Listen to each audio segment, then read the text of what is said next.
Voici iPrimo, l'espace numérique de travail de l'école de Serran. Chaque élève y dispose d'un identifiant de connexion pour accéder aux apprentissages. Ces exercices sont accessibles à l'école comme au domicile, une petite révolution dans l'enseignement.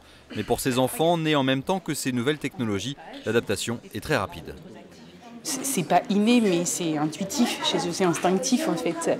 La première fois qu'ils se sont connectés, le premier groupe s'était jamais connecté. Vous avez vu tout de suite, ils naviguent, ils vont voir. Oui, ils sont habitués à la maison. Alors il y en a qui ont plus accès que d'autres par rapport à l'autorisation parentale, mais oui, ils savent bien sûr. Et puis ils en ont besoin, ils sont demandeurs aussi.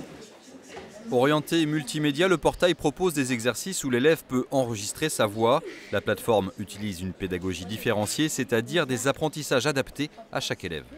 Cette plateforme permet d'avoir des activités d'enregistrement très faciles à utiliser pour les élèves autant que pour les enseignants en préparation.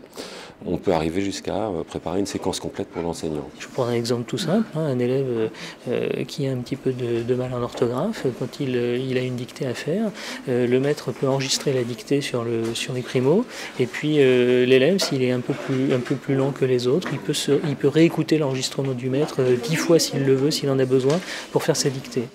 iPrimo devrait gagner près de 90 écoles à la fin de son déploiement, ce qui représente près de 11 000 élèves.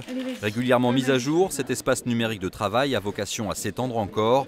Reste à former les enseignants et équiper en informatique les écoles les moins bien dotées.